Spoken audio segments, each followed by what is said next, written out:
Human beings are capable of horrifying, spine-chilling deeds. We've all heard of the worst evils inflicted upon innocents, and every year a new case stuns us into silence, making us wonder if there's a line humans won't cross. In this series, we're going to look at disturbing real-life crimes. This is Cold-Blooded Crimes. Azad Haji Abdullah was born on the 6th of April in 1977 in northern Iraq. He later moved to the United States of America, where he met his future wife, Angie. At the time, they both had children from their previous marriages. Angie had a daughter, and Azad had a son. Azad and Angie went on to have 2 more sons together. The first was born right after their marriage, and the second in September of 2002. Angie was so in love that she converted to Islam to be with Azad. They got married in Idaho in March of 2001 and resided in Boise City. Azad and Angie's marriage didn't go as smoothly as they expected. Angie wasn't fond of Azad's obsession with his religion. He wanted to move to South Africa or Saudi Arabia with the whole family to study Islam, but Angie was against it, which often caused disputes between them. They were also struggling to make ends meet. They had to borrow money from people to ease their financial crisis. In the summer of 2002, they ran a part-time vending machine business together, but it didn't work out. In August of that year, Azad tried to sell their house without consulting Angie about it, which did not help their already troubled relationship. Angie became fed up and started considering a divorce. But it wasn't as straightforward as she would have hoped. She was expecting again, so she consulted the doctors who were in charge of her pregnancy, and then she spoke to a divorce attorney. Azad didn't take the news that Angie wanted to leave him well. His beliefs were extreme. He felt that he had a right to end his partner's life if she cheated on him. His mindset was heavily influenced by the environment he grew up in. For him, divorce was a matter of extreme dishonour and shame. On October 4th, 2002, Azad bought 17 gallons of gasoline at a Chevron station and left the city with his 5-year-old son under the pretext of buying halal meat from Salt Lake City, which was one of the only places he could buy halal meat from. When Azad arrived in Salt Lake City, he visited the halal market but didn't buy anything. Instead, he went to Food for Less, where he bought 2 red plastic gas cans. He then purchased a long black cape and a mask from a Halloween store, which was suspicious because his family didn't celebrate Halloween. Azad also bought 22 gallons of gasoline before leaving Salt Lake City that evening. While Azad was away, Angie's 9-year-old daughter's friend came over for a sleepover. Later that evening, Angie took the 3 kids and their friend to our aunt's place for dinner. She even rented a movie on their way home and watched it with the kids before going to sleep, completely unaware of the grim fate that was awaiting her.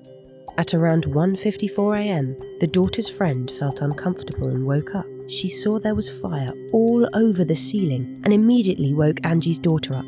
Together they ran out of the house through the garage and rang the Kirschensteiner family's bell. Mr. and Mrs. Kirschensteiner immediately came out to help. Angie's neighbours, Brian and Linda, also went into the burning house with Edward Kirschensteiner to rescue those who were still inside. They found Angie and Azad's 3-week-old newborn son and brought him outside, but they couldn't find Angie and the other son. Shortly after, the firefighters arrived and began their rescue operation, but the blazing flames were just too much for them. They had to retreat not long after they entered the house to avoid fatal injuries. In fact, the fire was so violent that the neighbouring houses were at risk of catching fire. The respondents couldn't find Angie, but they found their 18-month-old son in the backyard without any signs of injuries. It's as if someone had picked him up from the house and put him there before the fire burned everything. Firefighters and the authorities immediately started their investigation. Even though the front door was locked before everyone went to sleep, it appeared to have been opened without any force. A thermal imaging scan showed that there was a body in the southwest bedroom, which was later identified as Angie's. Further inspections suggested that there was a plastic bag over her head and face, and the body was in a face-down and backside-up position. The authorities concluded that the fire was started when someone intentionally poured gasoline in the garage, living room, and the bedroom. A red gas can was found in a half-melted condition near the driveway, The gasoline remaining in it was collected and sent for testing. They also discovered a Halloween mask and a black cape during their inspection. The next morning, Azad Abdullah was back in Salt Lake City. He purchased 16 more gallons of gasoline at Maverick gas station. At around 10:30, he visited the halal market again, but didn't purchase any meat. He bought a new pair of sandals, and approximately 2 hours later, he went to the mosque. Azad visited his friend, Imam Din, and the two had lunch together. After finding out about his wife's death, Azad left his van at Imam's house and returned to Boise via flight. As soon as he learned that law enforcement was going to investigate him, he desperately tried to cover his tracks. Azad knew he had left far too many clues behind. He decided he would tell police that he threw away the gas cans from his van because his son didn't like the smell of it. But deep inside, he knew that his story wasn't believable enough. He tried to come up with something better, but there was no choice left except to fix the mistakes he had made. Azad needed to get his van before the police. He wanted to reach Salt Lake City as soon as possible, but in this situation, there was nothing he could do. His phone was being tracked, and the department was keeping an eye on his activities. Getting caught while tampering with the evidence would mean the end for him. On October 7th, he came up with a plan. He called his friend, Moqtaba, and asked him to pass his message to Imam Din. He wanted Imam to call back Moqtar through a payphone and purchase 2 gas cans from Food for Less to place in Azad's van, which was still at his house. Moqtar didn't want to be part of this. He refused to cooperate with Azad. With no other choice left, Azad sent Imam a voicemail in which he asked him to call back with a payphone. Imam called him back just the way he had asked, but denied his other requests. Eventually, the police got to Azad's van, which didn't have the gas cans or the Halloween supplies he had bought. On October 11th, Azad carelessly exposed a healing wound on his left arm during an interview. The officers immediately took notice of it, and Azad became the prime suspect. This little mistake evolved to be a nail in the coffin for him. The authorities took hair samples from both of his arms and sent them to the laboratory. Tests revealed that his hands were exposed to the fire. On the 17th of October, Imam betrayed Azad.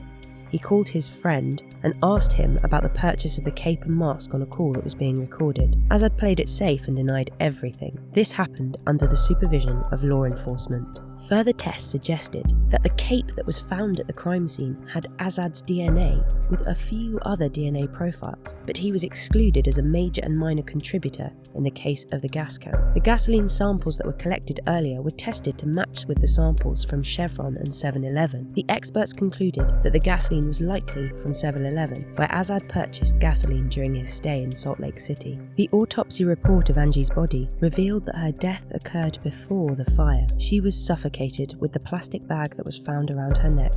The plastic bag also happened to be from India Emporium, where Azad went shopping days before Angie's death.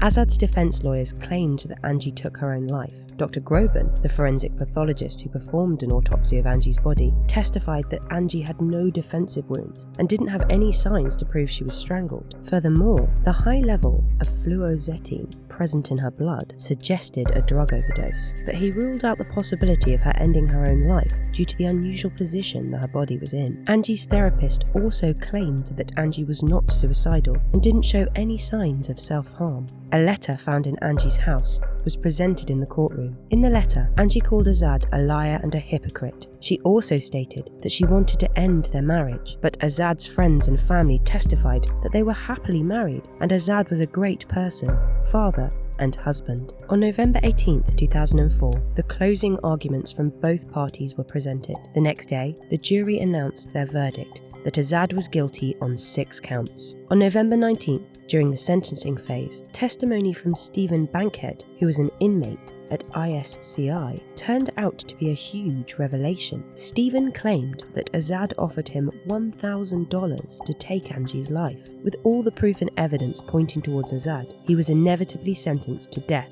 by the Ada County jury on November 23, 2004. Azad's lawyers filed several post-conviction petitions and post-conviction relief petitions and appealed with claims such as the jury being unfair towards them and the department losing important evidence which could favour Azad.